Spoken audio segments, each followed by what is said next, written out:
When the Boston Celtics lost in Game 7 of the Eastern Conference Finals at home after coming back from being down 0-3 and after an incredible Game 6 tip-in buzzer beater where you thought they were going to pull off the first ever 0-3 comeback in NBA history, but falling in the manner that they did, getting blown out with their fans in disbelief that they dropped the ball yet again in Game 7. But after that loss and going into the offseason, there were serious questions about this team's future and what adjustments would need to be made for a fairly young team that was already a contender, but just could not get over the hump in winning a title. And while it was clear their superstar and franchise player in Jayson Tatum wasn't going to be going anywhere, only 25 years old and already a top 10 player in the league, but there were questions on the future of his co-star in Jaylen Brown. Would he remain with the team who was going to be up for a contract extension on his expiring deal, especially considering he made an All-NBA team, which would make him eligible for a Supermax extension? Or would they wait, let him play out the final year of his deal and assess what his market value would be the following offseason when he would become an unrestricted free agent,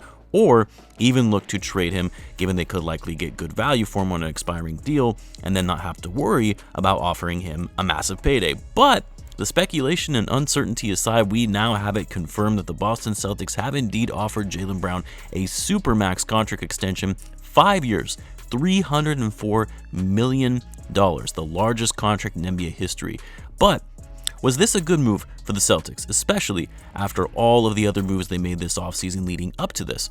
Well, let's talk about it. Of course, if you're new to the channel and you like this type of content, then be sure to subscribe so you don't miss a video, and in return, I'll be providing more NBA content like this. Now, I want to start by saying, I think Jaylen Brown is a fantastic player. He's without question an all-star, one of the better players in the league, has really blossomed into being that high-level elite scoring guard that the Celtics saw in him when they took him 3rd overall in 2016, when everyone thought that it was a stretch to take him that high.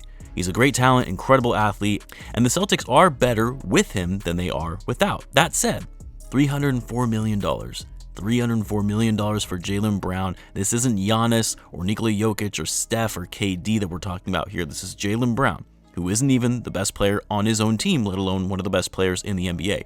And look, I know we're going to be seeing more and more of these insane NBA contracts as the salary cap increases. Every offseason, we're going to be seeing new NBA contracts that set the record for the largest deal in NBA history. I get it. Players are going to be making $70, $80 million plus per year 3, 4, 5 years from now. But as it stands right now, you're paying Jaylen Brown a Supermax contract, the largest contract in the NBA. First, let's talk about how this impacts the Celtics both for the short term and the long term. And it's important to understand the implications of this from the new CBA deal. So among the host of changes in the new CBA, there are a lot of them, and I covered this in a separate video when the new CBA was first published. But among those changes, the new CBA has now implemented a 2-tier luxury tax system whereby if you exceed these tiers over the tax line, teams are penalized by not having the ability to use their full mid-level exception to sign free agents, and they actually lose their ability to trade first-round draft picks 7 years out into the future, and instead only 6 years in the future. Now, some will say, well, big deal. What difference does it make if a team can only trade draft picks 6 years out rather than 7? Well, because of the Stephian rule and teams not being able to trade consecutive draft picks, this only gives teams who are in that second-tier tax line the ability to trade 3 first-round picks rather than 4. Which is key because the Phoenix Suns, as an example, would not have been able to trade for Kevin Durant under the new CBA, which obviously would have impacted the whole landscape of the league when there were other teams who were under the second-tier tax line would have been able to offer 4 first-round picks. If they own their picks, of course. Now, why does this matter for the Boston Celtics? Well, by signing Brown to the Supermax extension, in addition to the likely contract extensions they're going to need to offer guys like Kristaps Porzingis, Jayson Tatum, who will be extension eligible next offseason, and you know he's going to be demanding a Supermax if you're going to be giving it to Jaylen Brown, who isn't even as good as him. They've still got Brogdon under contract at over $20 million per season for the next 2 years. Derek White, Robert Williams, even Al Horford. Horford has 2 years left on his deal. But the point is, they're going to be entering that second tier. They're already a tax team as they currently stand, which doesn't even factor in Jaylen Brown's new contract, which will go into effect the following season in 24-25, where he'll be making $52.4 million. Believe it or not, this deal will pay Brown through 2029, where he'll be making $69.1 million when he's 32. Pretty crazy. So the contract in and of itself impacts this team from a tax perspective and their inability to use the full mid-level exception, likely starting next offseason, and their ability to trade picks 7 years out into the future. But the bigger impact on all this is the fact that most teams, not all, but most teams, and you've seen it manifesting itself this offseason, is that teams are unwilling to take on big contracts because of the implications it has on the new CBA. Teams are disincentivized now to have large amounts of guaranteed money on their books, and for the Celtics, not only does this impact them directly as a team, but also in the event that they look to trade Brown down the line, which very well could end up being the case. Teams are going to be super wary of taking on his contract, or the Celtics are going to have to give up more in the form of draft picks just to move his contract to incentivize a team to take on his deal. Now, of course, we're not there yet. Obviously, the Boston Celtics are committed to Brown long term, otherwise why would they offer him that fat deal that they just did? But when they realize that Jaylen Brown is not that guy, which I know Celtics fans aren't going to like to hear, but he's not.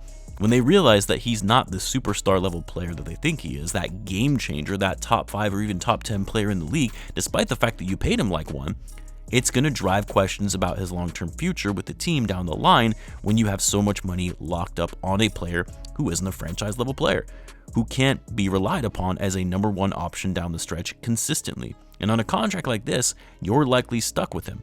I can't see how you're going to be able to move his contract with the new parameters of the CBA. And this kind of goes back to this notion of a Supermax deal.